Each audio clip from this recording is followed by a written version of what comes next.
Today to become entrepreneur is very easy. आज startup इंडियामध्ये तर खूपच सोपं झालेलं आहे.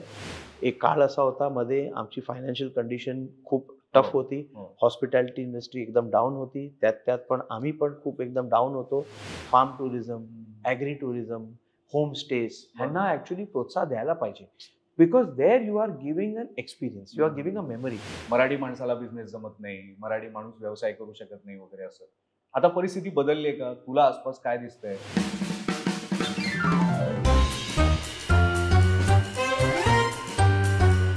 नमस्कार, आज मी कॅचअप करतोय उद्योग विश्वातील सेलिब्रिटी विशाल कामत यांच्यासोबत.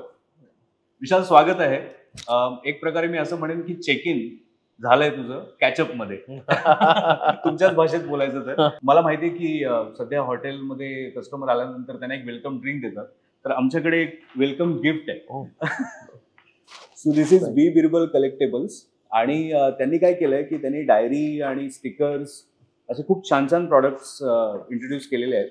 आणि हा पत्त्यांचा सेट सुद्धा आहे. कोकणामध्ये गंजीफा जे खेळ आहे ना, त्या थीमचा हा पत्त्यांचा कॅट आहे. मला वाटतं हे तू सुद्धा हॉटेलमध्ये आपल्या कस्टमर्सला गिफ्ट म्हणून देऊ शकतोस. आणि आता श्रावण नंतर खेळायला पण आहे. आपण दिवाळीत आपल्याकडे 7-8 किलो. हे प्लीज थँक्यू. आणि प्रेक्षकांना सांगायला मला आवडेल की हे प्रॉडक्ट्स तुम्ही अमेझॉनवर जाऊन सुद्धा विकत घेऊ शकता. सो आता आपण कॅचअप करूया. तर मला खरं तर खूप कौतुक वाटतं विशाल तुझं, कारण हे वर्ष तुझ्यासाठी खूप महत्वाचं आहे. CII सारखी एक प्रतिष्ठित संस्था आहे आणि CII महाराष्ट्र म्हणजे कॉन्फेडरेशन ऑफ इंडियन इंडस्ट्रीज, त्याच्यामध्ये अध्यक्ष तू आहेस आता CII महाराष्ट्राचा. आणि मला प्रेक्षकांनाही सांगायला आवडेल की सगळ्यात तरुण अध्यक्ष आतापर्यंतचा विशाल आहे. आणि तो ज्या क्षेत्रामध्ये आहे हॉस्पिटॅलिटी बिझनेसमध्ये, त्या बिझनेसमधला पहिला उद्योजक CIIचा अध्यक्ष झालेला आहे. सो ग्रेट थिंग आणि त्याबद्दल तुझं अभिनंदन. पण आता ही जबाबदारी वाढल्यानंतर तुला वेळ मिळतो का? कारण तुला फक्त स्वतःचा उद्योग नाही तर बाकी सगळे उद्योग जे आहेत महाराष्ट्रभरातले त्या सगळ्यांचा विचार करायला लागतो. नक्की विचार सर्वांचा करायला लागतो. जेव्हा आपण एक जबाबदारी घेतो तर ती जबाबदारी पूर्ण करायची जर आपल्याकडे ताकद नाही किंवा इच्छा नाही तर नाही घ्यावी. आणि लकीली माझ्यासाठी मी जे CII मध्ये 6 वर्ष अगोदर मी जेव्हा पहिल्यांदा गेलो, तर मी गेलो आणि असं एक एक विचार असतो की CII मध्ये भरपूर मोठी मोठी संस्था कंपनीज आहेत. टाटा आहेत, कोटक बँक आहे, बजाज ग्रुप आहे, बजाज फायनान्स आहे. तर खूप अशा मोठ्या आणि मेनली हे सगळे मॅन्युफॅक्चरिंग एस्पेशली लोक आहेत, दिग्गज लोक आपले इकॉनॉमीचे. पण मी एक चांगलं एक उदाहरण आहे की कसं सर्व्हिस इंडस्ट्रीला पण CII एक इक्वल प्लॅटफॉर्म, ज्याच्यामध्ये तुम्ही उद्योजक किती तुमचं स्केल न असताना तुमचं काम कसं असेल आणि त्याच्यात जाऊन रिप्रेझेंटेशन देणं. CII करतं काय? CII मेनली करतं की आम्ही जाऊन आपल्या मेंबर्स जे इंडस्ट्रीची लोक आहेत त्यांचे जे इश्यूज आहेत ते इश्यूज मांडावी आणि गव्हर्नमेंटला फ्युचर पण काय रेडी असावं ह्याचे आपण सल्ला द्यावे, ज्याच्यावर गव्हर्नमेंट काम करते. आणि मला खूप अभिमान आहे की CII सारख्या संस्थांचे बरेच नोटिफिकेशन्स आलेत गव्हर्नमेंटच्या. वेळ लागतो कारण नियम बदलायला लागतात किंवा प्रोसिजर टाकायला लागतं, पण लॉंग रनमध्ये ह्याला महाराष्ट्र आणि भारताला लाभ झालेला आहे. आणि हे आपलं पॉलिसी ॲडव्होकेसी जे आम्ही म्हणतो ह्याच्यावर आम्ही कंटिन्यू करतो. Great great great. विशाल, आज तू कामत ग्रुप ऑफ हॉटेल्सची सगळी धुरा सांभाळतोयस आणि ज्याची सुरुवात तुझे आजोबा यशवंत कामत यांनी केलेली होती सुरुवात. आणि तुझे वडील विठ्ठल कामत त्यांनी नंतर तो पुढे विस्तार केला त्या सगळ्या बिझनेसचा. आणि विठ्ठल कामत हे आमच्या सगळ्यांसाठी इन्स्पिरेशन आहेत. त्यांच्याकडून त्यांच्या संघर्षाची कहाणी असेल किंवा त्यांचं विजन काय आहे हे आम्ही नेहमी ऐकत आलेलो आहोत. आता तुझ्या हातात हे आल्यानंतर तुझा स्ट्रगल वेगळा झालाय का, बदललाय का? आता तुझं पुढचं विजन कसं आहे हे सुद्धा आम्हाला ऐकायला आवडेल. पहिली गोष्ट तर माझ्या आजोबांनी खूप कष्ट घेतले, त्यांनी स्ट्रगल केले. 10 वर्षाच्या वयाला ते मुंबईला आले, त्यांच्या आईबरोबर कप बशी धुवायचे. तर त्यांचा स्ट्रगल होता. पहिला त्यांनी जेव्हा एक छोटंसं एक उपगृह उघडलं, तिकडनं एक रेस्टॉरंट टाकलं, तिकडनं अनेक रेस्टॉरंट टाकले. मुंबईमध्ये त्यांनीच कमी कमी एक 30-40 रेस्टॉरंट टाकलेत, ज्याच्यामध्ये त्यांनी गावावरनं एक एक त्यांच्या नातेवाईकांना, कारण तेव्हा एस्पेशली गावाला आणि बाकी काही असं नसायचं, सगळे बघायचं शहराला यायला, तर सर्वांना एक एक करून त्यांचं घर बसवलं. म्हणून त्यांचे स्वतःचे म्हणायला कमी असून खूप त्यांनी आपल्या, म्हणून त्यांचं एक वेगळं स्ट्रगल होतं आयुष्याचं. माझे वडील त्यांना जॉईन झाले, त्यांनी एक वेगळ्या लेवलला आणि एक वेगळं हे. आणि मी अजिबात स्ट्रगल करत नाही. ठीक आहे. माझ्या आजोबांनी खूप केलं, माझ्या वडिलांनी केलं. मी अजिबात स्ट्रगल करत नाही, कारण मला आता काही त्रास नाहीये. मला फक्त आहे की माझ्या आजोबांनी, वडिलांनी जी माझ्यासाठी एक लेगसी ठेवलेली आहे, त्या लेगसीला मला फॉरवर्ड घेऊन जायचं आहे. आणि जेव्हा आपल्याला काही गोष्टात आनंद असतो, तेव्हा तो स्ट्रगल होत नाही. तो आपला पॅशन होतो, तो आपला एक ड्राईव्ह होतो. सो मला अनफॉर्च्युनेटली स्ट्रगल हा नाही आहे, पण फॉर्च्युनेटली मला एक पॅशन आहे. त्याप्रमाणे मी पुढे करतोय. बरोबर. पण ते पुढे वाढवत असताना चॅलेंजेस तर असणारच. ते तर अर्थातच येणार एवढा ना. मोठा बिझनेस आहे म्हटल्यानंतर हे चॅलेंजेस काय आहेत ते पण आम्हाला सांगितलंच तर आवडेल. म्हणजे Challenges- थोडंफार एक आम्हाला कळेल की हॉटेल इंडस्ट्री आता भारतामध्ये कशा पद्धतीने ग्रो होते, ते ग्रो होत असताना काय चॅलेंजेस आहेत. कोणताही इंडस्ट्री असो, हॉस्पिटॅलिटी असो किंवा एक माझे आजोबा, माझ्या आईचे वडील, त्यांचं एक एक जनरल स्टोअर असायचं. मी हां. त्यांच्या लहान असताना मी जाऊन त्यांच्याकडे राहायचो आणि त्यांच्या जनरल स्टोअरमध्ये त्यांच्यासोबत बसायचो. काम करायचं असं नाही म्हणू शकत. मी तेव्हा 8-10 वर्षाचं, 12 वर्षाचं असं, पण मी दरवर्षी त्यांच्याकडे जायचो. पण त्यांच्याकडनं, माझ्या आजोबांकडनं ही सिमिलॅरिटी काय होती? आणि हे कोणत्याही तुमचं, मी का सांगितलं जनरल स्टोअरचं उदाहरण, कारण तुमचं उद्योग लहान असो किंवा मोठं असो, मेन ते काय दोघांचं सिमिलॅरिटी होतं की ते ना लोकांमध्ये खूप इन्व्हेस्ट केले. त्यांच्या कर्मचारींमध्ये, की बाबा जर ते उपस्थित नसले तरी त्यांचा अंश तिकडे, त्यांचा गुण, त्यांचे विचार आणि त्यांची कामाची पद्धत. सो मी एक म्हणेन की स्ट्रगल जो असतो कोणत्याही उद्योगाला आज, तो आहे की कसं आपण टॅलेंटला अक्वायर करणं, टॅलेंटला अक्वायर केल्यानंतर त्यांच्यावर कसं रिटेन करणं. आणि हे एक प्लस पॉईंट मी जे शिकलो माझ्या आजोबा वडिलांकडनं, दोघे आजोबा वडिलांकडनं, की लोकांना कसं आपण जपून ठेवायचं, त्यांना आपलं कसं आपलं कामत खानदानचा भाग बनवायचं.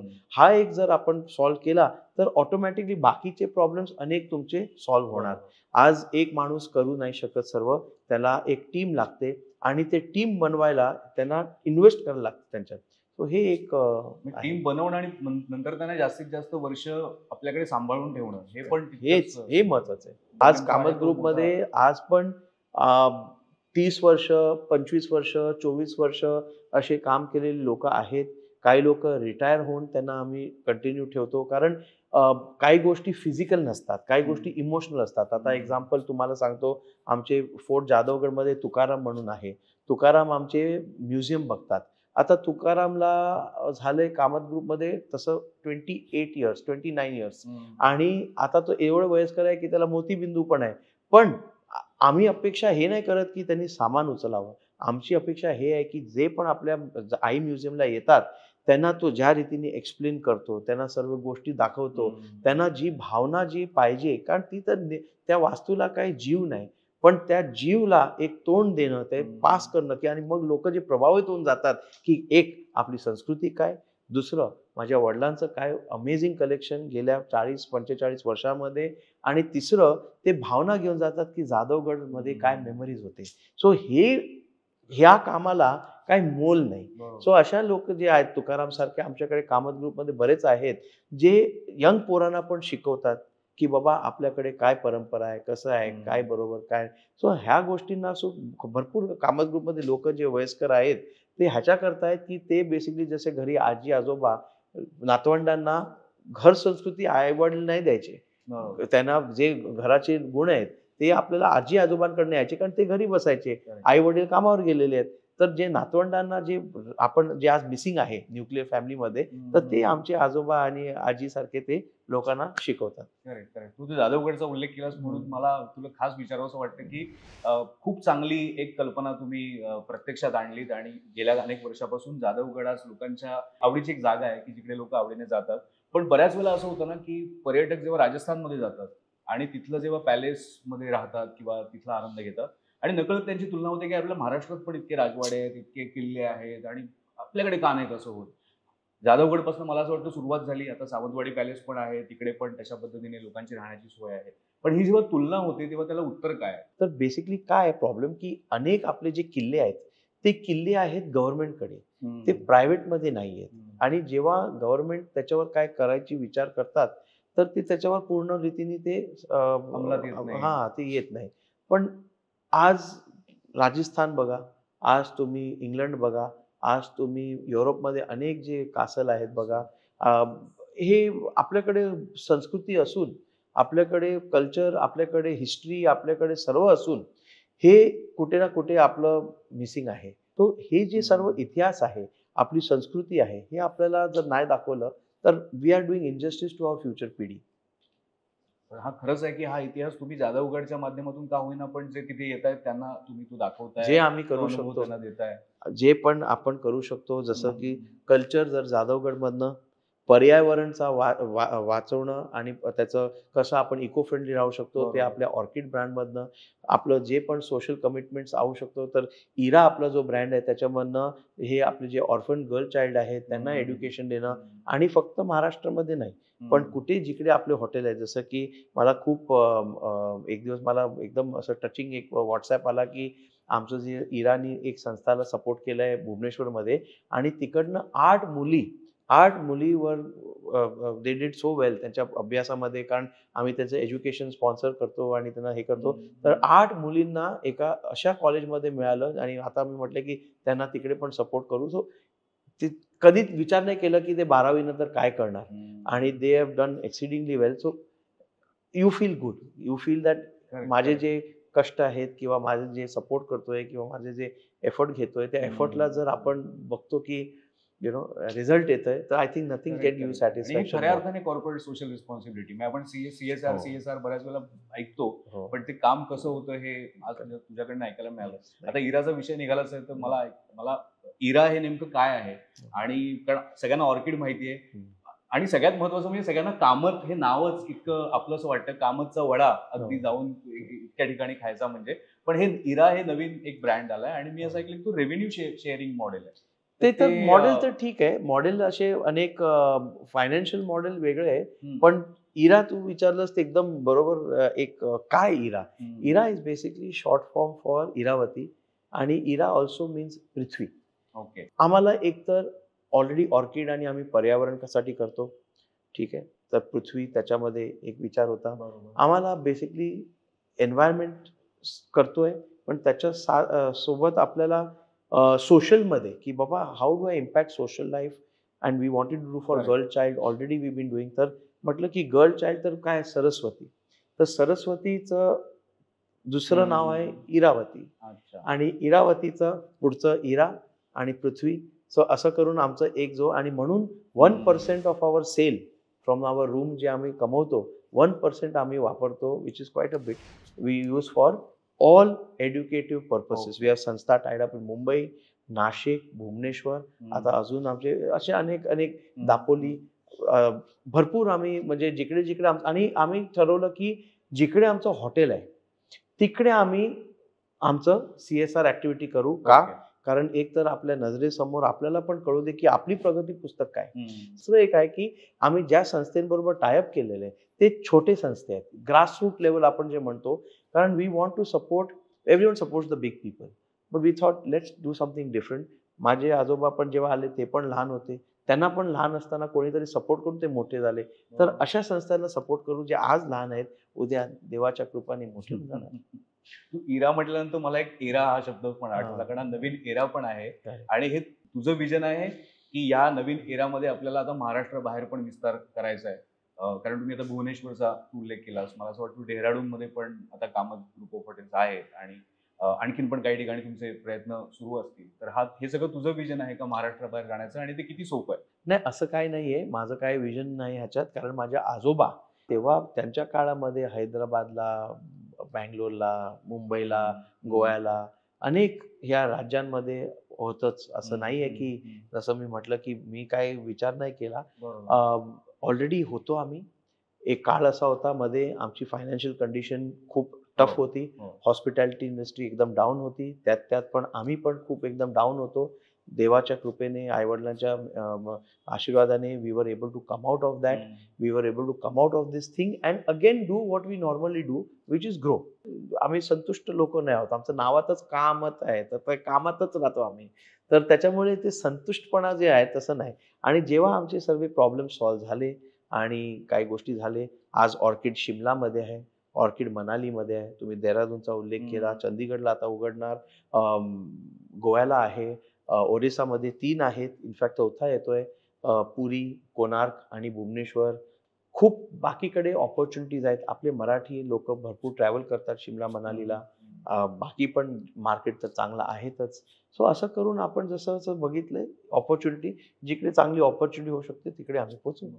म्हणजे जसं मी मगाशी म्हटलं की कोविडमध्ये तुम्हाला सगळ्यात जास्त फटका बसला. पण त्याच वेळेला 2023 जे मागचंच वर्ष होतं, ते आपण पाहिलं की G20 समिट झालं आणि क्रिकेटचा वर्ल्ड कप झाला. सो असे इव्हेंट झाल्यानंतर हॉटेल इंडस्ट्रीला सुद्धा एक चांगले बूम मिळत असेल. पण त्याच वेळेला असाही एक डेटा आपल्या समोर आहे की परदेशी पर्यटक भारतामध्ये जे येतायत, त्यांची संख्या आता हळू वाढत जाणार आहे. त्याचा विचार एक हॉटेल उद्योजक म्हणून तुम्ही कशाप्रकारे करता? तर हे जे फॉरेन पर्यटक जे वाढणार आहे जे म्हणतात, बेसिकली हं. कोविड नंतर एकदम ड्रॉप झाला. मेन ड्रॉप होण्याचे 2-3 कारण असे आहेत, की युक्रेन वॉर आणि युरोपमध्ये जे चाललेलं आहे, ह्याच्यामुळे युरोपमध्ये डिस्पोजेबल इन्कम सुट्टी तेव्हाच घेणार जेव्हा तुमच्याकडे काही सेव्हिंग असेल किंवा काही जमा केलेले पैसे आहेत. पण डिस्पोजेबल इन्कम हा कमी झालाय आणि म्हणून ते लोकं जे त्यांच्याजवळ असणार जसं की मोरॉको-बिरॉको स्वस्तात ते जाऊ शकतात. एक $50 पाऊंडमध्ये त्यांचं विमानाचं तिकीट होतं. तर ते तिकडे कारण India is a expensive destination. India is still not a very value for money destination. It is अच्छा. आपल्याला अजून ह्याच्यावर खूप काम करायचं आहे. बेसिकली काय आहे की आज जे जे आकडे बघतात आपण तुमचे बरेच नेबर्सचे बांगलादेश, श्रीलंका ही जी लोकं इकडे मेडिकलसाठी येतात किंवा कामासाठी येतात, त्यांचं पण काउंट होतो. दुसरं जे बरेच लोकं जे फॉरेन नॅशनल आहेत, पण इंडियन आहेत. तर तर अशा त्यांना सुद्धा लोकांचं पण परदेशी पर्यटकाच्या लिस्टमध्ये हां, काउंट केलं जातं. करेक्ट. हो. सो ॲक्चुअल जो पर्यटक आहे, टुरिस्ट आपण जो म्हणतो, तो खूप कमी आहे. ह्या अच्छा. अख्ख्या ह्याच्यामध्ये कंपॅरिझनमध्ये. आणि जर आपल्याला ह्याच्यावर काम करायचं आहे, जे ऑलरेडी सेंट्रल गव्हर्नमेंट करतच आहे, हं. पण दर राज्यांनी त्याच्यासोबत साइड बाय साइड करावं असं. की बाबा टुरिस्टसाठी काय फॅसिलिटीज आहेत आणि ॲक्च्युअली टुरिस्टसाठी स्पेशली करायची काय आवश्यकता नाही. जर नागरिकांसाठीच केलं ना, ऑटोमॅटिकली टुरिस्ट त्याच्यात कव्हर होतो. ओके. तर दर राज्यांनी आणि जर म्युनिसिपालिटीनी जर त्यांचे रोड्स बघितले, टॉयलेट्स बघितले, क्लेनलीनेस बघितलं, फॅसिलिटी बघितलं, ऑटोमॅटिकली टुरिस्ट ह्याच्यामध्ये कव्हर होऊन गेला. सो आपण आपल्या नागरिकांसाठी करू. डोमेस्टिक टुरिझम बद्दल जर बोलायचं झालं तर मग काय परिस्थिती आहे? कारण एकीकडे आपल्याला दिसतंय की लोकांना फिरायला आवडायला लागलंय परत. वेगवेगळ्या डेस्टिनेशन्सना जायला लागलेत. हिडन जेम वगैरे आपल्याला जास्त हल्ली हं. Instagramमुळे बघायला मिळतं. पण मग त्याच वेळेला तुमच्यापुढे हे पण चॅलेंज आहे का की Google रिव्ह्यूज लोकं टाकायला लागलेत आता, हॉटेल रिव्ह्यूज टाकायला लागलेत. बऱ्याच वेळेला त्याच्यामध्ये काही असे पण प्रकार होतात की एकमेकांची दुश्मनी काढायला रिव्ह्यूज नाही अशा दुश्मनी ते प्रकारे दुश्मनी कमी आहे. हं. आमच्या इंडस्ट्रीमध्ये दुश्मनीचं एवढं काही विशेष नाही. पण काही-काही कस्टमरना वाटतं, की मी काहीतरी चुकीचं घालीन, तर त्याचा मला काहीतरी लाभ मिळेल. तर ते हं. असं नाहीये. कारण आजकाल कसं झालंय, की एक रिव्ह्यूनी तुमचं काय होत नाही. कस्टमर हिस्ट्री बघतो. आजकाल कस्टमर जे आहेत, जे होणारे हं. कस्टमर तुमचे, ते खूप चांगलं स्टडी करतात आणि ते 1-2 रिव्ह्यू नाही बघत. ते पूर्ण तुमचं हिस्ट्री, जिओग्राफी बघतात, ते चेक करतात आणि एकच सोर्स नाहीये, की आज मी समजा Google रिव्ह्यू बघितलं किंवा TripAdvisor बघितलं, असं नाहीये. ते सर्वकडे बघतात आणि मग त्याप्रमाणे ते हे येतात. नाही. तर असं काय म्हणजे लोकांना जर काही-काही लोकांना गैरसमज असतो, मी हे टाकीन तर होईल. ते काय नाही होत. ते आहे ते आहे. आहे ते आहे. तुम्हाला अधिकार आहे टाकायचं, दुसऱ्याला अधिकार आहे त्याला नजरअंदाज बरोबर, करायला. बरोबर. तसं आहे. पण एकंदरीत हे डिजिटल युगामध्ये आता ॲप्स आहेत भरपूर, की मला बुकिंग करायला एक म्हणजे सोयीस्कर मार्ग आहे मला. आणि त्याच वेळेला मी रिव्ह्यूचं आपण बोललोच. पण YouTube सारख्या माध्यमामुळे सुद्धा हॉटेल इंडस्ट्रीला किती बूम मिळालं असं वाटतं? YouTube आहे, Instagram आहे, अशा अनेक जे रील्स आणि चालतात. पण एक मी आमच्या सर्व व्ह्युअर्सना सांगेन, की जर तुम्हाला एडव्हांटेज पाहिजे, तर sometimes the best advantage is on the hotel website. बऱ्याच लोकांना वाटतं मेक माय ट्रिप किंवा Agoda किंवा हं, हं, हं. Booking.com किंवा कोणतंही साईट असो. पण तुम्ही कंपेअर करणार तर बऱ्याचदा जर चांगले ब्रँडेड हॉटेल्स आहेत आमच्यासारखे, तर ऑर्किडच्या वेबसाईटवर नेहमी तुम्हाला कोणत्याही OTA पेक्षा ह्याला OTA म्हणतात, online travel online travel agency. Agency. तर ह्या OTA पेक्षा तुम्हाला नेहमीही बेटर हे मिळणार. का? कारण आज बट नॅचरली एकतर कमिशन पण वाचतो करेक्ट. आणि दुसरं काय आहे, की दर हॉटेलची इच्छा आहे, की मी माझ्या कस्टमरबरोबर डायरेक्ट ब्रँड लॉयल्टी जमवून घेऊ. हं. कशाला मला मध्यस्थ पाहिजे? बरोबर. सो जर मला त्यांना इन्सेंटिव्ह द्यायचा आहे, तर कधी-कधी इकडे ब्रेकफास्ट नसेल, इकडे असेल. कधी इकडे 5% डिस्काउंट तर इकडे 10%. कधी-कधी इकडे रूम डिलक्स असेल, तर इकडे अपग्रेडेड रूम. तर काही ना काहीतरी तुम्हाला व्हॅल्यू ॲड नेहमी मिळतं. हं. So you should check out always the hotel website. हे खूप महत्त्वाचं सांगितलं कारण आता ह्याच्या पुढे बुकिंग करताना मी पण लक्षात ठेवेन, की आधी मी हॉटेलला फोन करून विचारेन. मग मी जाऊन चेक करेन कुठे स्वस्त आहे तिथेच मी हो. जाईन. मला तू फोन म्हणालास- करू नको, मला फोन नाही. केल्यावर सर्वात महागडे रूम मिळतो. हे तू नाही चांगलं सांगितलंस पण actually ठीक आहे. नाही पण हे खूप महत्वाचं सांगितलंस की तू जेव्हा मी हॉटेलला डायरेक्ट फोन करतो ना तेव्हा चेक इन टायमिंग मध्ये पण मला काही डिस्काउंट हवं असेल तर मी ते हो. घेऊ शकतो. तेच मिळतो. माझा काही प्रॉब्लेम असेल तर मी त्यांना सांगू शकतो हो. आणि ते त्या प्रकारे हेल्प करू शकतात जे या साईट आपल्याला नाही करू शकत. एक खूप वास्ट आणि खूप एक सध्या इट्स अ व्हेरी बिग भुयार, व्हेरी डार्क, व्हेरी बिग भुयार, की आपल्याला माहित नाही की काय होणार. आता एक्झाम्पल समजा बुकिंग इंटेलिजन्समध्ये कोण वापरेल, कोण काहीतरी डेटा मध्ये तुमच्या प्रेफरन्समध्ये कसं वापरेल मला माहित नाही. पण आपलं जे फिजिकल इंडस्ट्री आहे त्याच्यामध्ये AI चा उपयोग कमी होऊ शकतो. पण जेव्हा त्याचा बॅकएंड असतो की हा. बाबा बिलिंगमध्ये किंवा बुकिंगमध्ये बरोबर. किंवा लॉयल्टी प्रोग्राममध्ये आपलं Orchid reward loyalty programme is very successful. We have almost 8 lakh members. पण भरपूर आहेत जे कधी ऑर्किड मुंबईला राहिले, मग पुण्याला राहिले किंवा ओरिसाला राहिले किंवा अजून कुठे राहिले, तर त्यांचा ट्रॅकिंग होतो. So AI may help us in this की targeting them to become more loyal by offering them some incentive or doing something like that. But other than that, in the food in the section आता जोपर्यंत robot येऊन जेवण नाही बनवेल मला माहित नाही, पण सध्या तरी मला ते पण ते आहेच ना सिंगापूरमध्ये एक रोबोटच जेवण घेऊन हो जातो जेवण room घेऊन मध्ये. जातं. हो तुमच्याकडे बरोबर कधी आहे. येतात रोबोट आता कसं आहे की रोबोट आणायला ठीक आहे, पण पण today it is all about again cost to this thing. आज मुंबईमध्ये, महाराष्ट्रामध्ये, भारतामध्ये labour is still comparatively value for money as when you compare to say Singapore, जिकडे ऑलरेडी पॉप्युलेशन डिक्लायनिंगमध्ये आहे. तिकडे वयस्कर लोक जास्त आहेत, तरुण लोक कमी आहेत. सो जपानमध्ये रोबोटिक्स एवढा हाय का आहे? कारण नवीन पिढी is not coming in as fast as the old age. So they have to do it. आपल्याकडे ती स्थिती अजून खूप मला वाटतं वेळ आहे. ज्या रीतीने आपलं सध्या 1.4 बिलियन लोक आहेत, आय थिंक त्याला अजून वेळ आहे. 1-to-1च होऊ दे सगळ्यांचं आता कॉन्टॅक्ट सध्या, एकमेकांशी. कस्टमर बद्दल बोलत असताना एक आता एअरबीएनबी लोकांना आवडतंय असं दिसतंय किंवा काही लोकांना होमस्टे मध्ये राहायला आवडतं असं दिसतंय. तर हॉटेल इंडस्ट्री समोर हे एक आव्हान आहे असं वाटतं. तर एअरबीएनबी हा तो काय नवीन कन्सेप्ट नाहीये. मी ह्याचा खूप मिक्स्ड सपोर्टर आहे. आय बिलीव्ह बेसिकली की हे जे गव्हर्नमेंटचं होमस्टे स्कीम आहे, हे एक उत्तम स्कीम आहे, पण नॉन मेट्रोजमध्ये असायला पाहिजे. म्हणजे जेव्हा आज आपण जसं कोकणामध्ये गेलो किंवा आपण कुठे विदर्भामध्ये गावी अशाकडे गेलो जिकडे लोकांनी छान घरं केली आहेत, हॉटेल पण लिमिटेड आहेत आणि लोकांना वेगळा एक्सपिरियन्स पाहिजे, तर अशाकडे होमस्टेज ह्याला एक चांगला एक पुश द्यायला पाहिजे. एक वेगळी एक्सपिरियन्स असते. पण आज मुंबईमध्ये तुम्ही काय एक्सपिरियन्स देताय? तुम्ही बेसिकली एक सेमाय अनऑथराइज्ड इलिगल एका फ्लॅट बिल्डिंगमध्ये तुम्ही एक घर घेतायत आणि ते भाड्यावर देतायत फॉर अ डे. आता तुमच्या बिल्डिंगमध्ये कशी लोक येत आहेत काय माहिती, ते खरं आहेत की नाही. सी हॉटेलमध्ये सर्व व्हेरिफिकेशन होतं. हॉटेलमध्ये तुमचा मोबाईल नंबर, आधार कार्ड हे ते का मागतात? Because we have to by law.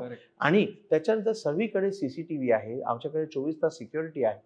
काय असेल, काय घडलं, समजा कोणाला काय दम्याचा किंवा काय हार्ट अटॅक झालं, तर त्याच्या सपोर्टसाठी पण I am so proud that we have saved so many lives in last 28 years. ऑर्किडमध्ये काही ना काहीतरी होतोच. सो हे सर्व नाहीये. आता तुम्ही एका मोठ्या बिल्डिंगमध्ये एक फ्लॅट कोणीतरी एअरबीएनबी दिलंय, एक तर ते कमर्शियल काय भरत नाहीत.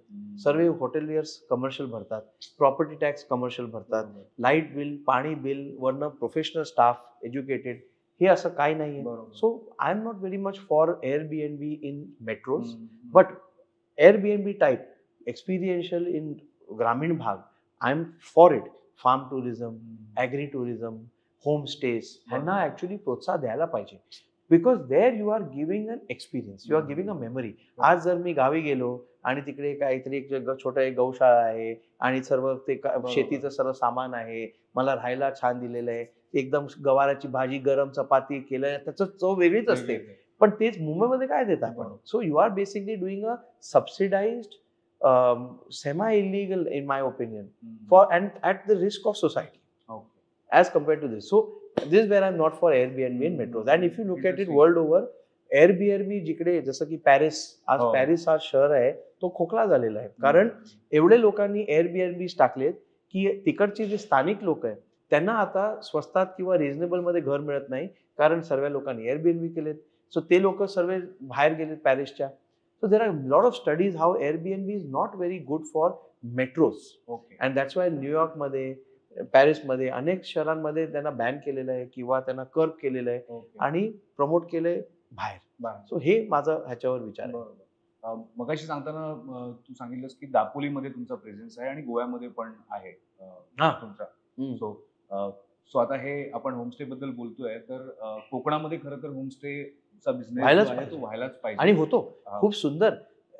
खूप सुंदर लोकांनी, म्हणजे मला येत असतात आणि काही लोक मला पाठवत असतात की त्यांना गायडन्स द्या आणि मला ते कनेक्ट. भरपूर लोक माझ्या इन्स्टावर किंवा ह्याच्यावर ते मेसेज करतात किंवा मेल करतात. Just recently, one young boy from Kolhapur, he's been doing very nice selling Kolhapuri Mozadi and other things on a social media. त्यांनी एक साईट बनवलंय, प्लस सोशल मीडिया पण आहे. So he wanted my inputs. मी म्हटलं बाबा, I am not exactly in that field. पण जसं तू म्हटलंस, अनुभव हा अनुभव असतो, इंडस्ट्री कोणताही असो. मी त्याला जे पॉइंट्स दिले त्याला एवढे आवडले, तो दर 3 आठवड्याने काही ना काहीतरी मेल करत असतो आणि मग माझ्याशी फोनवर बोलतो आणि मी त्याला माझे इनपुट्स देतो. लाईक आय टोल्ड, तर ते कोल्हापुरी चप्पल कॉप शॉप म्हणून त्याचा आहे. सो असे भरपूर लोक जे होमस्टेज पण करतात. 3 बेडरूम 4 बेडरूम त्यांचं घर वेगळं असतो किंवा अटॅच्ड असतो. आणि this should be more, because you get a different experience जे हॉटेलमध्ये नाही मिळणार.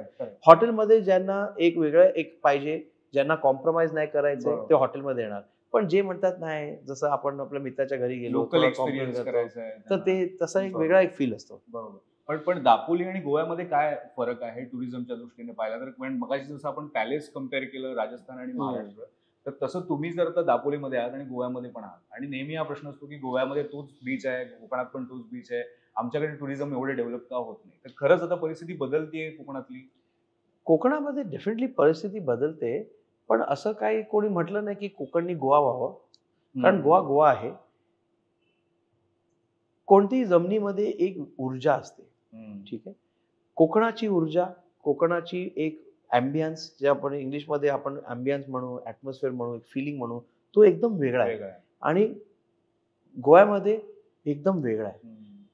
कोकण गोवा व्हावं असं माझी इच्छा नाही. आणि आज तर गोवाच्या दिल्लीच्या बाजूलाच आहे. म्हणजे ते म्हणतात ना की दिल्ली मग नोएडा मग असा गाव, तर ते एका लाईनीत आहे. ते म्हणजे म्हणजे ते कळलं नाही मला. अच्छा, कळलं नाही म्हणजे एवढे दिल्लीची लोक तिकडे आहेत की ते अच्छा, एवढं असं जुडलेलं आहे की ओके, म्हणजे ओके, पूर्ण ओके, ते ओके. नॉर्थ गोवा तर एकदमच दिल्ली झालेलं आहे. Correct. आणि जे ओरिजिनल जे गोव्याची जी सारस्वत आणि कॅथलिक जेवण असायचं, ते ओरिजिनल स्टाईल जे आम्ही जे आंबोटिक म्हणतो किंवा म्हणजे ते सर्व खूप काय जे आपण लोकल डेसी, ते न मिळता तुम्हाला उत्कृष्ट बटर चिकन आणि उत्कृष्ट काय ते सर्व मिळतं. म्हणजे गोवन जेवण आता शोधायला लागतं नॉर्थ गोवामध्ये. पण jokes apart, not joke, actually fact, but facts apart, Konkan has its own beauty, its own charm. There is that one very nice laid backness of Konkan which needs to be exploited, because everybody is not coming for noise, party, dhamal. A lot of people are there who want to go to a place to relax, enjoy. आपण आपले ग्रुपमध्ये आहोत, पण at the same time स्वच्छता ठेवावी पर्यटकांनी, हे खूप महत्वाचं आहे. These are the things which many times कोकणामध्ये लोक करत नाहीत, which they should. But I would not want Konkan to become Goa. Goa should aspire to become like Konkan. तसं आपल्याला करायला पाहिजे, एवढं छान रीतीने डेव्हलपमेंट करायला पाहिजे इकडे. बरोबर. कॅराव्हॅन जी पॉलिसी आता सरकारने सुरू केली आणि बऱ्याच लोकांना हल्ली असं आवडतं की कॅराव्हॅन घेऊन जायचं, म्हणजे पण हे परत तुमच्यासाठी थ्रेट आहे की काय? नाही, हे थ्रेट नाहीये. सी, आम्हाला कोणी थ्रेट नाही. इव्हन एअरबीएनबी पण थ्रेट नाहीये. आज पण हॉटेल आपले जे मुंबईत आहेत 85% ऑक्युपन्सीला चाललेत. सर्व माझे नाही, सर्वांचे, कारण एवढा बिझनेस आहे मुंबईला. पण माझा पॉइंट वेगळा आहे. जेव्हा आम्ही एवढं मेहनत करून, चांगलं स्टाफ घेऊन, चांगलं टॅक्स भरून, चांगलं सर्व कमर्शियलमध्ये करून आम्ही जर एवढं सर्व आपल्या कस्टमरला देतो, तर तेव्हा एका सोसायटीमध्ये ज्याचं काही अकाउंटेबिलिटी नाही, जो टॅक्स भरत नाही आणि जे कमर्शियल करतोय ऍक्टिव्हिटी जिकडे नाही करायला पाहिजे, तर त्याचा माझा इट्स लाईक, माझे आजोबा पण गरीब होते, ठीक आहे, पण गरीब करता करता त्यांनी रेस्टॉरंट केलं ना. सो तसंच जर हॅव्हिंग समथिंग अनाकृतिक is not justify somebody who is doing hard work. But caravan policy जो आहे हा एक एक्सपिरियन्स पॉलिसी आहे. ह्याच्यात फरक आहे. तुम्ही कॅराव्हॅन मध्ये बरीच लोक कॅराव्हॅन घेऊन काही हॉटेलमध्ये राहत असणार, कारण कोण बरोबर. गाडीमध्ये झोपेल नाही झोपेल त्यांच्या इच्छेप्रमाणे, पण ती एक मजा असेल. मी नाही केलंय, मी व्हिडिओ बघितलेत, मी केलं नाहीये अमेरिकेमध्ये, पण मी बघितलंय असं. पण one day I would also like to try it out, but that's an experience. So it's not a threat, it's a value add. It's like a homestay. दापोलीला आमचं हॉटेल आहे, भरपूर होमस्टे आहेत. आम्ही प्रमोट करतो त्यांना, सपोर्ट करतो अच्छा, त्यांना. ओके. कसं सपोर्ट करतो, काही काहींकडे जेवण आणि खूप चांगलं असतं. ओके, आमच्याकडे जे 3-3 दिवस राहत आहेत ते विचारतात आम्हाला कुठे जाऊ. ओ ताईंच्या इकडे जावा, त्यांचं खूप हे क्या आहे, बात. आमचं नाव सांगा उलट. क्या बात. कारण कसं आहे की माझी इच्छा नाही की माझ्याकडे तो 3 दिवस जेवावं. माझी इच्छा आहे की तो गेल्यानंतर म्हणावा लोटसला मला खूप मजा आली, आणि त्याच्यात हे सर्व त्याचा भाग सर्व होतो. एक्सपिरियन्स त्याला मिळावा. So if we support, so 3-3 दिवस राहतात, 3-3 दिवस राहणार, काय करणार, लंच डिनर बोर होईल. उलट चांगलं जेवणला पण तिसऱ्या दिवसापर्यंत म्हणणार "अरे यार अच्छा नाही आहे तुम्हाला खाना." कंटाळा येतो ना त्याला. त्याला घरगुती खाणं मिळालं समजा हा, एकदम. So we only support by saying इकडे जावा तिकडे जावा. बरोबर. So this is where homestay becomes part of your experience, caravan becomes part of your experience. Experience tourism is very much the need. थोडं तुझ्या फॅमिली बद्दल विचारतो, आणि सगळ्यात महत्वाचा माणूस पिलर तुमच्या घरातला आहे ते म्हणजे विठ्ठल कामत. त्यांनी धुरा तुझ्याकडे सोपवली आहे, की ते एक ऍडवायझर म्हणून आता आहेत, नेमका त्यांचा रोल काय आहे आत्ता सध्या? कारण मला हे कुतूहल याच्यासाठी वाटतंय, पण कुठलाही उद्योजक कधी रिटायर होत नाही असं म्हणतात. तर ते नेमकं आता काय करतायत, कशा प्रकारे? सो आपलं पहिलं तर पिलर माझे वडील नाही आहेत, माझी आई आहे. ठीक आहे. ओके. नाही सॉरी नाही, कोणत्याही घराची जी स्तंभ असते ना, बरोबर. ती आई असते, बरोबर. की जी सर्वांना सांभाळते. जर माझ्या आणि माझ्या वडिलांमध्ये काही कुरकुर चालू आहे हा. तर आई येणार मध्ये. जर सो तू जे म्हणतोस, आमचे वडील आमचे जे आहेत ते उद्योगच्या दृष्टीने तर नक्कीच आहेतच, नो क्वेश्चन अबाउट इट. पण जर मी म्हणेन की आज, कारण माझ्या वडिलांना, मला, सर्वांना, आम्हाला जर एक आणि वर्स्ट टाइम मध्ये जर कोण पाठिंबा, तोच आपला स्तंभ म्हणू शकतो ना. तर आपण पण काय, आपण सर्कस, मी सर्कसचा धागा, पप्पा त्याचा पडदा, आपण जो मेन स्तंभ आहे तर तो आपला जो आहे ते माझी आई. कारण वर्स्ट टाइम्स मध्ये जे आपल्याला पाठिंबा देणार तोच आपला मेन असू शकतो. पण माझे वडील जे आहेत, असे लोक जे माझ्या वडिलांसारखे आहेत, ते निदर रिटायर होतात न ते टायर होतात. ते थकत नाहीत, ते रिटायर होत नाहीत, ते करत असतात. आणि आजही, आणि कसं आहे की असं नाहीये की ते काही नाही करत किंवा तुम्ही म्हटल्यासारखं रिटायर, असं अजिबात नाहीये. ते खूपच ऍक्टिव्ह आहेत, पण त्यांचा रोल बदललाय.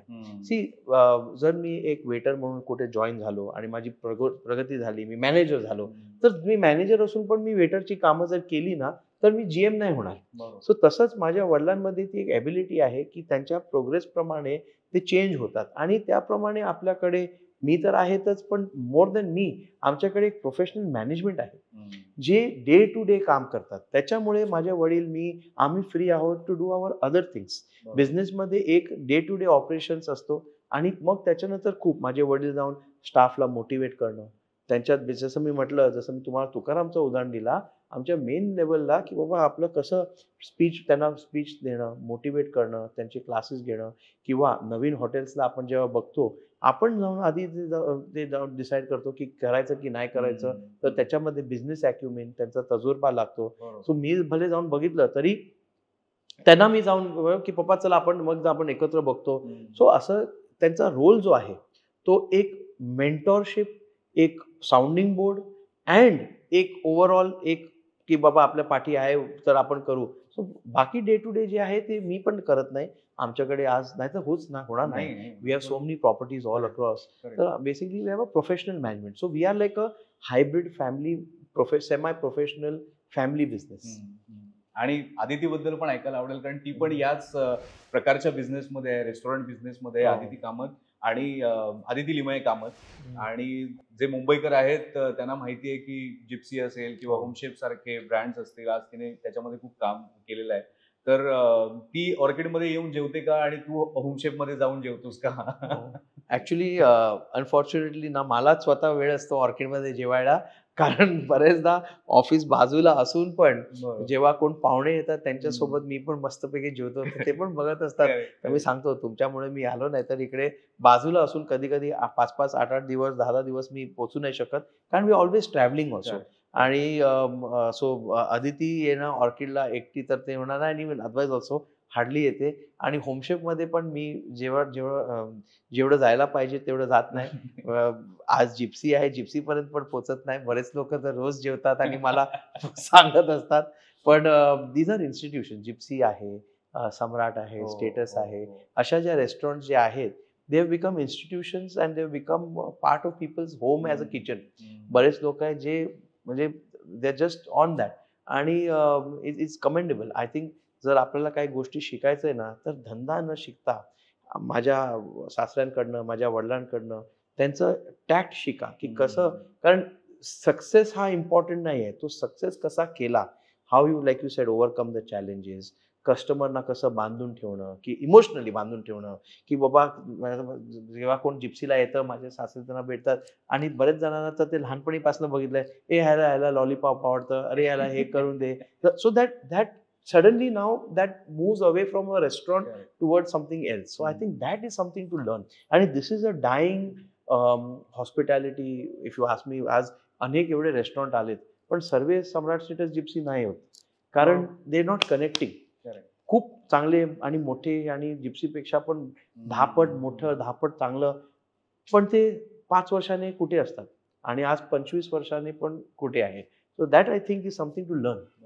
मध्यंतरी मी एक इंटरव्ह्यू केला होता कुणाल विजयकर हो, बरोबर, कॅचअप अच्छा. केला होता. हा. सो त्याने बोलता बोलता असं सांगितलं होतं की मुंबई सारख्या शहरामध्ये आता अशी परिस्थिती आहे की नवीन रेस्टॉरंट खूप येत आहेत, पण 90% त्यातली बंद पडतात. बरोबर. जसं तू आता सांगितलंस की काही जे ब्रँड्स आणि इन्स्टिट्यूशन्स आपल्याकडे राहिलेले आहेत, तर तसं आता दिसत नाही.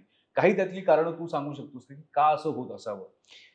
एक तर आहे की आज मला ऑप्शन नाहीये माझ्या मनात, की मी अजून काय करू.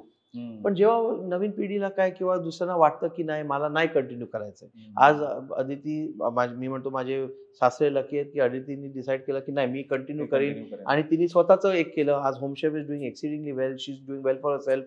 तिने डिसाईड केलं की मी स्वतःहून मला एक करून आणि I continue in that field. मी पण डिसाईड केलं माझ्या वडिलांबरोबर मी कंटिन्यू करणार. पण आज माझे बरेच कझिन्स आहेत, ते त्यांच्या बिकॉज त्यांची चूक नाहीये, त्यांची आवडीप्रमाणे आहे. आणि आज त्यांना पण ऑप्शन्स खूप आहेत. Like Vijay rightly sed, they don't last because of multiple reasons. One is continuity. Secondly, like I sed that पहिल्या मुंबई शहरामध्ये एवढी जनसंख्या आहे की पहिल्या 18 महिन्यामध्ये काय विचार करायची गरज नाही, अनलेस युअर रिअली बॅड. काय विचार कर, त्याच्यानंतर मग तुम्ही किती खेचतात. आणि मग जर तुम्ही माझ्या सासऱ्यांसारखं त्याच्यामध्ये तुमचं पूर्ण जीव, तुमचं पूर्ण इमोशन तुम्ही ओतून तुम्ही समोरच्यांना कनेक्ट नाही केलं, तर तुम्ही बंद होऊन जाणार. So there are some good restaurants also by the way who have done this and they have continued. So there are some very good examples. पण तुमच्यासारखी फॅमिली जेव्हा तुम्ही बाहेर जेवायला जाता, जे तुमचं हॉटेल नाहीये, अशा ठिकाणी जेव्हा जेवायला आम्ही जास्त आमच्या हॉटेलच्या बाहेरच जातो जेवायला, कारण घर की मुर्गी दाल बराबर. अरे हे याच्यात हे पाहिजे होतं, असं काही तुम्ही क्रिटिकल असता का त्यावेळेला? थोडं थोडं नॉट टू मच. कारण कुठे ना कुठे आय थिंक आम्ही पण स्वतःला तो हॅबिट करून घेतलं होतो, अजूनही असं नाहीये. पण तेवढं त्या लेवलला नाही जे प्रॉब्ली खूप पूर्वी व्हायचं. कारण कसं आहे की if you go out to enjoy. जर तुमचं हे आहे की बाबा मला जाऊन एन्जॉय करायचं तर एन्जॉय करा, मग त्याच्यात खोट काढू नका, नाहीतर मग तुम्ही ऑलवेज अनहॅपी राहणार. सो तसं आहे. सो असं काही नाही. हा थोडं मध्ये कुरकुर होतो, पण नॉट सो मच. आम्ही जिकडे जातो, touchwood, wherever we go, many places, right from the top to otherwise, people treat us really nicely. They give us our due. ते आम्हाला चांगलं रिस्पेक्ट देतात आणि त्याप्रमाणे, and that's all we want. We all want basically someone to come and say 2 nice words and just take care, and they do that. So normally it doesn't happen. एक खूप पूर्वीपासून आपण ऐकत आलोय की मराठी माणसाला बिझनेस जमत नाही, मराठी माणूस व्यवसाय करू शकत नाही वगैरे असं. आता परिस्थिती बदलली आहे का? तुला आसपास काय दिसतंय? See, मला, if you look at some of the greats of Marathi industry, Kirloskar family is there and so many others are there. I mean, there is a whole list of people. So असं म्हणणं की मराठी लोकांना जमतं की नाही जमतं, हे I don't know how much it is true. What is true is the talk of की नाही जमत, कि बिकॉज somebody says अरे क्या अपने को क्या करने का है. So if somebody feels that way, but today there, माझे आजोबा जनरल स्टोर होतं त्यांचं, त्यांना जमलं. माझ्या आजोबांना हे जमलं, रेस्टॉरंट जमलं. ओके, आज जसं म्हटलं, आज अनेक आहेत. There so many families. I mean there no point in taking a list of name, because those are the people who overcame everyone else saying की होणार नाही. So those we have to appreciate that. Otherwise I don't know. पण एक आहे, one thing is definitely true, that if today we compare ourselves to say a Gujarati community or a Marwadi community or other communities, Punjabi community, ह्यांना असं नाही की ह्यांना जमतं.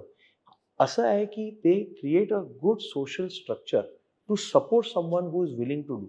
That is definitely there. And I give you a personal example. Okay, 2001 मध्ये मी एका jeans, आमची uniform होती कामत रेस्टॉरंटमध्ये अमेरिकेमध्ये, जीन्स आणि कामतचा एक पिवळा एकदम फटकू पिवळा टी शर्ट, एकदम एकदम असा केसरी पण नव्हता आणि एकदम सन येल्लो सारखा फ्लोरोसंट नव्हता पण ऑलमोस्ट असा एकदम, आणि असा लोगो बिगो कामत बिमत असं आहे आणि विठ्ठल कामत असं रेस्टॉरंट असं आहे. आणि मी पण तेच घालायचो because I still wear the same thing. तर लवकर उघडलं रेस्टॉरंट, वेटर तयार, मी जाऊन तेव्हा सर्व्हिस करत होतो. तर एक मराठी एक माणूस भेटला मला. म्हटलं अरे काय, तर आता ऑब्व्हियसली ना, आता माझ्या वागण्यावरनं कळतं की मी अमेरिकेचा नाहीये. तर त्यांनी म्हटलं कभी केव्हा आला असतो, आधी हिंदीत विचारलं तो, कभी आहे. म्हटलं मैं सर अभी हो गया, अभी 2 महीना हो गया. अरे कहाँ से आहे, मुंबई. अच्छा मराठी. आलं हो. अरे इकडे इकडे काय उपयोग नाही, इकडे अमेरिकेत राहून काय उपयोग नाही, हे नाही ते नाही, असा प्रॉब्लेम आहे तसा प्रॉब्लेम आहे, राहायचे हे खर्च हे असं आहे तसं आहे. आणि मला एकदम निराश करायला, तरी मला काय फरक पडत नव्हता, पण तरी मला खूप असं डिमोटिवेट करायला की इकडे राहू नको. पण तो स्वतः तिकडे 20 वर्ष होता. ओके, तो गेला. जेवण बिवून बिल यायचं, थँक्यू साहेब थँक्यू, परत या, आणि तो गेला.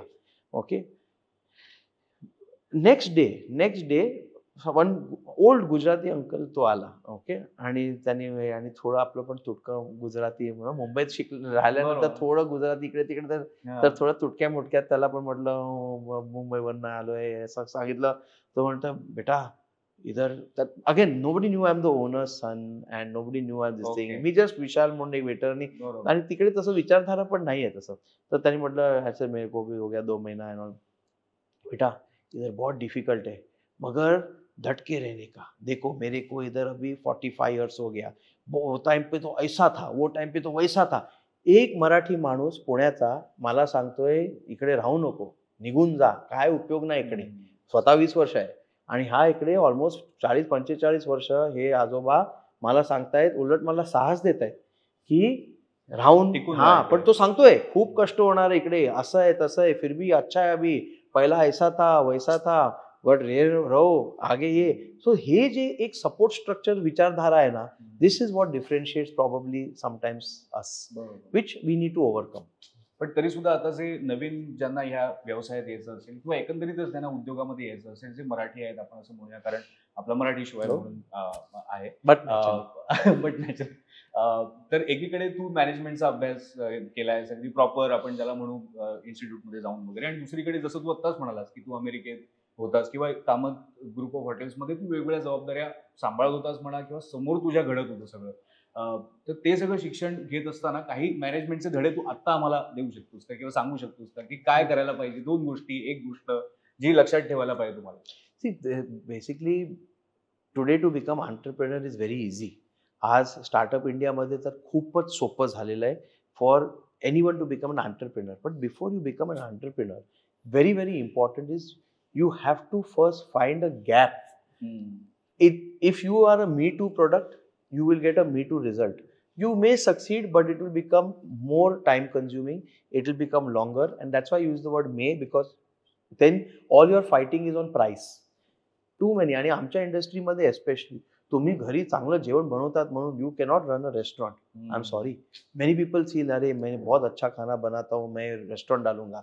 रेस्टॉरंट जर तुम्हाला घालायचं आहे तर पहिलं बघा तुम्हाला जिकडे उघडायचं आहे तिकडे गॅप काय आहे. तुम्ही जर आज रेल्वे स्टेशनच्या समोर उघडतायत, ओके, की तुम्ही बस स्टँडच्या करतायत, की तुम्ही मॉलमध्ये उघडतायत. आज जर तुम्ही मॉलमध्ये उघडतायत तर तुमचा ऑडियन्स कोण आहे? ॲस्पिरेशनल ऑडियन्स आहे, त्याचं स्पेंडिंग जरा जास्त असेल. जो रेल्वे स्टेशनवर असतो त्याचं असं नाही की त्याचे पैसे खर्च करायची ताकद नाही, पण त्याच्याकडे वेळ नाही. तो ट्रेन घेतोय, तर तुम्ही असं काहीतरी बनवलं ज्याच्यामध्ये त्याला सोयीदार झालं की तो घेऊन चालून खाऊ शकतो, किंवा तो पटापट उभा राहून खाऊ शकतो, किंवा ते त्याच्या quick price point.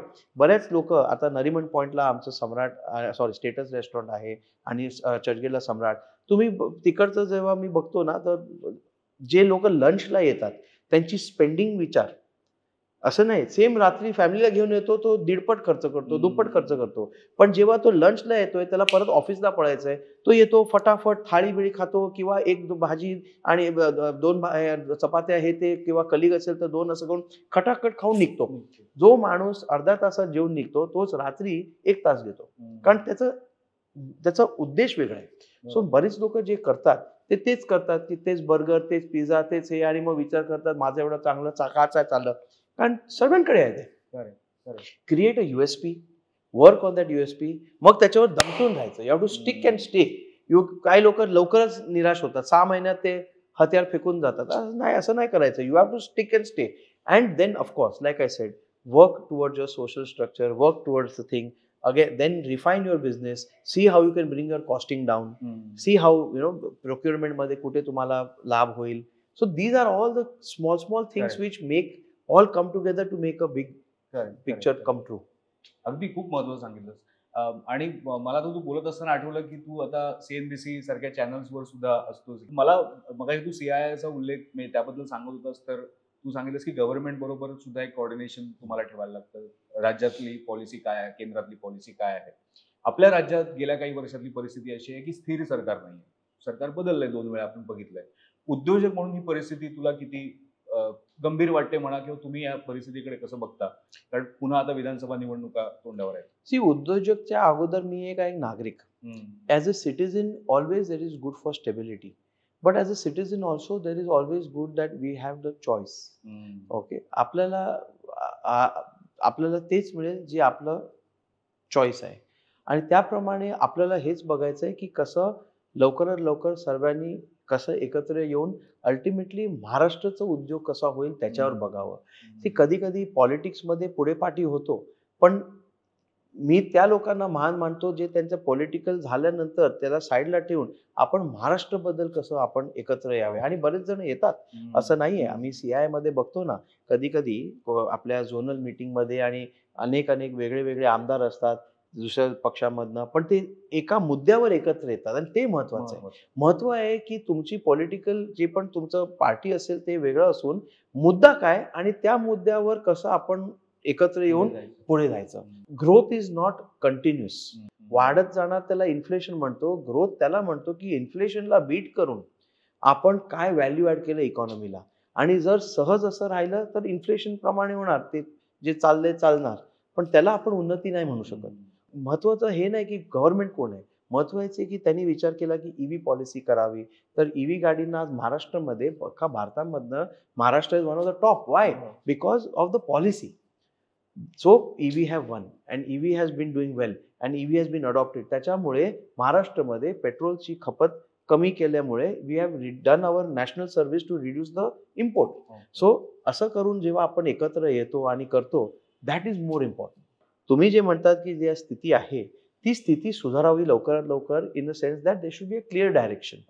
And then that clear direction should work towards a clear विकसित. मला प्रधानमंत्रीच्या आता CIच्या ह्याच्यामधनं ते होतं की आपल्याला काय बोलायचं, तर तेव्हा एका माझं हेच होतं की जर विकसित भारत करायचं आहे ना, तर विकसित म्हणजे ब्लूमिंग. तर जर कमळाला हे व्हायचंय किंवा गुलाबाला हे व्हायचंय किंवा कोणत्याही फुलाला जर ब्लूम व्हायचंय, तर दर पाकळीनी पण ब्लूम व्हावं ना. तर तसं भारत जे आहे एक 27 पाकळ्यांचा जो आहे, तर दर पाकळीनी जर त्याचा भाग नाही केला तर तो फुगडणार नाही, तो असा विचित्र उघडेल. ते नाही व्हायला पाहिजे ना. We have to bloom together.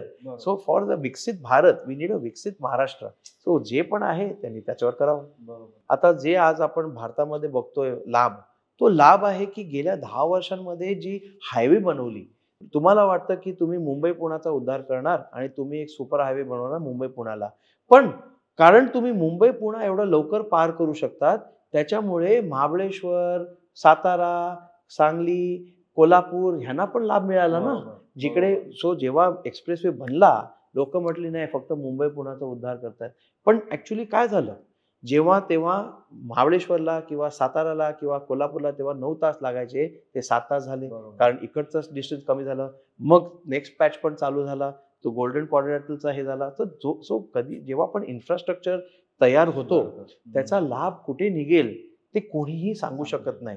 आज समृद्धी महामार्ग जेव्हा तयार होईल तेव्हा त्याचा लाभ महाराष्ट्रामध्ये कोणत्या जिल्ह्याला, कोणत्या तालुक्याला, कोपऱ्यामध्ये त्याचा लाभ होईल ते आता कोणी सांगू नाही शकत. पण जेव्हा चालू होईल सडनली कळलं, अरे आज एक छोटं उदाहरण देतो.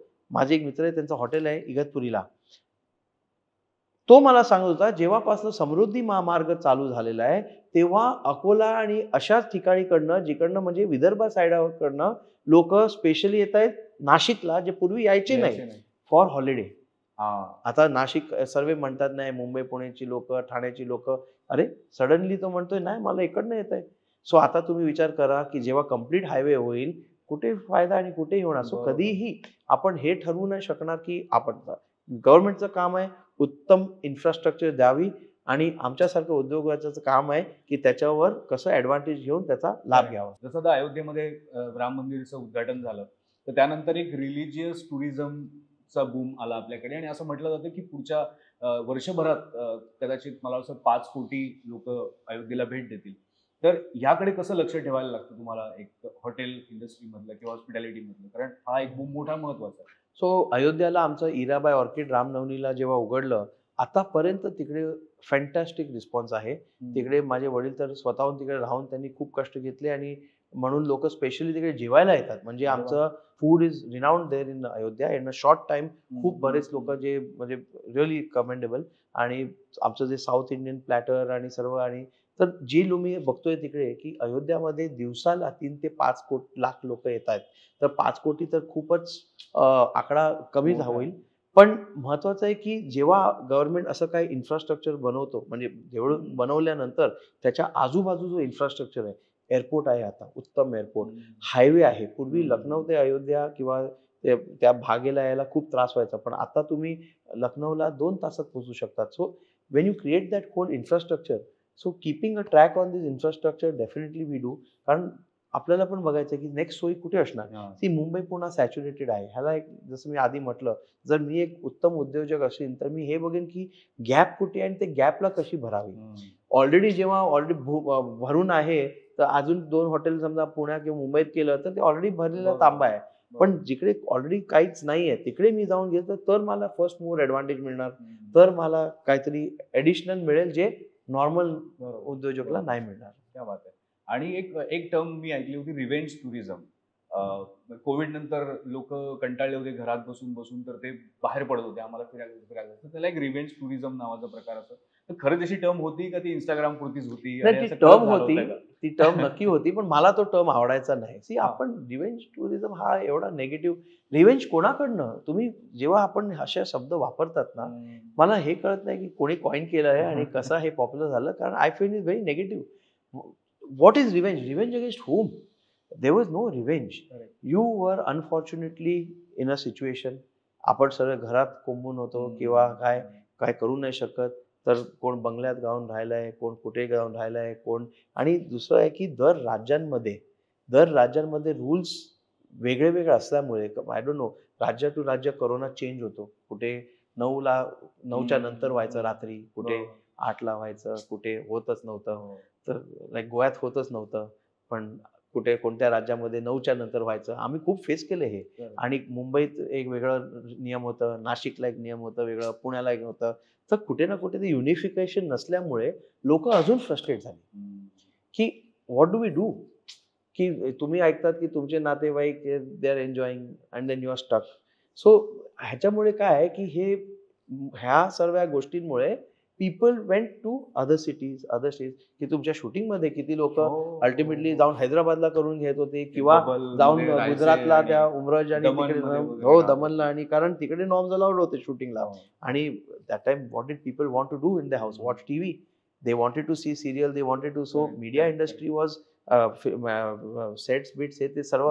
And unfortunately that time Maharashtra lost out. Daman gained, Silvassa gained, Hyderabad gained, everybody gained, but we lost out.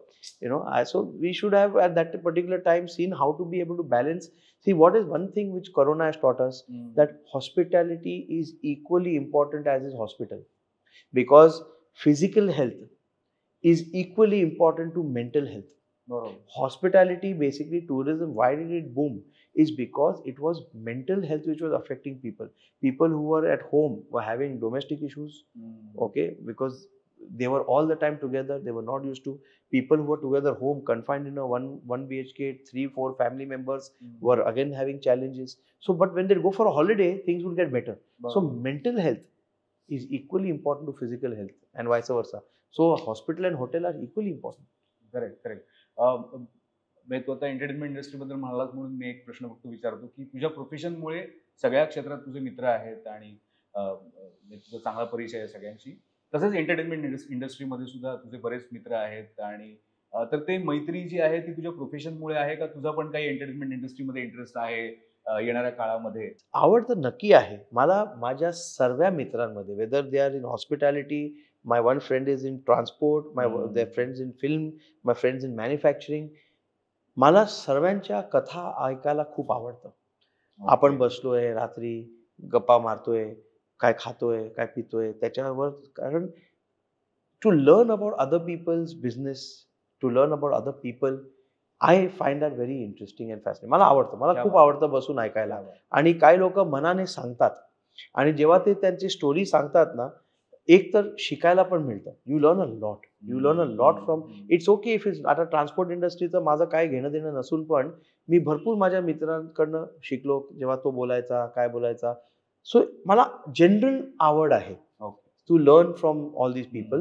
पण should I become involved more in any particular field, especially film, that I don't think is माझ्याच पसारा आणि व्याप एवढा आहे. मी तेच म्हणत होतो, माझ्याच ह्याच्यात माझं नाटक चाललंय, अजून मला ह्याच्यामध्ये काय हे नाटक खूप आहे. पण या रंगमंचावर तुझं हे नाटक असं सुरू राहू दे आणि आणखीन बरेच हॉटेल्स येऊ देत वेगवेगळ्या राज्यांमध्ये, वेगवेगळ्या देशांमध्ये. ह्याच मी तुला शुभेच्छा आता देईल. आणि एक इच्छा आहे की मराठी चॅनलवर मी असं ऐकलंय कधीतरी आता येणाऱ्या काळात शार्क टँक मराठी पण येईल. त्यातला एक शार्क आपल्याला आता इथे बसलेला दिसतोय, तर तो आम्हाला तिथे बघायला मिळेल. मला माहित नाही माझी तेवढी लायकी आहे की नाही शार्क टँक वर बसायची, पण definitely I can say that whoever is an entrepreneur, okay, there are you to sum it up, Marathi, they should, I would love to see more and more youngsters become entrepreneur from Maharashtra. ते मराठी असो पण की न मराठी असो, पण ते महाराष्ट्रीयन आहेत, त्यांनी उद्योजक व्हावं. सो ही माझी जेन्युइन इच्छा आहे आणि ती पूर्ण होऊ दे लवकरात लवकर. आणि तुझ्याही इच्छा पूर्ण होऊ देत आणि आपण परत एकदा एक वर्षभराने परत कॅचअप करूया. इतकं तुझ्याकडे सांगण्यासारखं असणार आहे पुढच्या वर्षभरामध्ये. So thank you very much. तू आज आलास, वेळ काढलास आणि ह्या कॅचअप शोच्या निमित्ताने आपण कॅचअप करू शकलो, हे मला खूप आवडलं. शेवटी एवढीच विनंती आहे की तुझ्या हॉटेलमध्ये जसं लोकांनी यावं अशी तुला अपेक्षा असते आणि त्याच पद्धतीने हा शो सुद्धा अनेक लोकांनी बघावा ही माझी अपेक्षा असते. माझी पण तू प्लीज आवाहन केलंस लोकांना तर ते ऐकतील तुझं. नमस्कार, मी विशाल विठ्ठल कामत.